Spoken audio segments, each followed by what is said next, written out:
बीड लोकसभा मतदारसंघातून एक मोठी बातमी समोर आली आहे। ती म्हणजे बीडमधील महाविकास आघाडीचा उमेदवार निश्चित झाल्याची। विशेष म्हणजे अजित पवार यांचे विश्वासू सहकारीच बीडमधून थेट भाजपच्या नेत्या पंकजा मुंडे यांना आव्हान देण्यासाठी मैदानात उतरणार आहे। हा नेता नेमका आहे तरी कोण, हेच आपण या व्हिडिओच्या माध्यमातून जाणून घेऊयात।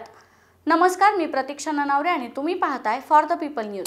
बीड लोकसभा मतदारसंघाचं नाव घेतलं तर भाजपचे दिवंगत नेते गोपीनाथ मुंडे यांचं नाव समोर येतं। गोपीनाथ मुंडे हे नाव महाराष्ट्राच्या राजकारणातील एक दिग्गज नाव। त्यांनी महाराष्ट्रात भारतीय जनता पक्षाचा पाया भक्कम केला। प्रमोद महाजनांसोबतच त्यांनी अख्खा महाराष्ट्र पिंजून काढला। त्यामुळे बीडमध्ये भाजपचं अस्तित्व निर्माण करण्यासाठी त्यांचा मोलाचा वाटा राहिला।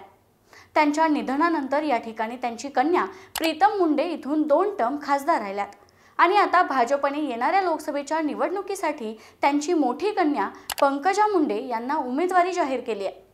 अशातच त्यांना टक्कर देण्यासाठी महाविकास आघाडीतील राष्ट्रवादी काँग्रेस शरदचंद्र पवार पक्षाकडून बीडचे पालकमंत्री धनंजय मुंडे यांचे अत्यंत निकटवर्तीय व उपमुख्यमंत्री अजित पवार यांचेही विश्वासू मानले जाणारे बजरंग सोनवणे यांना उमेदवारी देण्यात येणार असल्याची माहिती आहे। बजरंग सोनवणे हे 2019च्या लोकसभा निवडणुकीत प्रीतम मुंडे यांच्या विरोधात उभे राहिले होते। प्रीतम मुंडे यांना 6,78,175 मतं मिळाली होती, तर सोनवणे यांना 5,09,807 मतं मिळाली होती।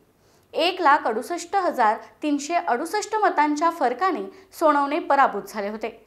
लोकसभा निवडणुकीच्या प्रचारात शेतकरी पुत्र असा नारा देऊन त्यांनी वातावरण निर्मिती केली होती आणि आताही त्यांच्या सोशल मीडियावर पुन्हा शेतकरी पुत्र असाच नारा दिलाय। यातून ते आताही निवडणुकीच्या तयारीत असल्याचं स्पष्ट होतं।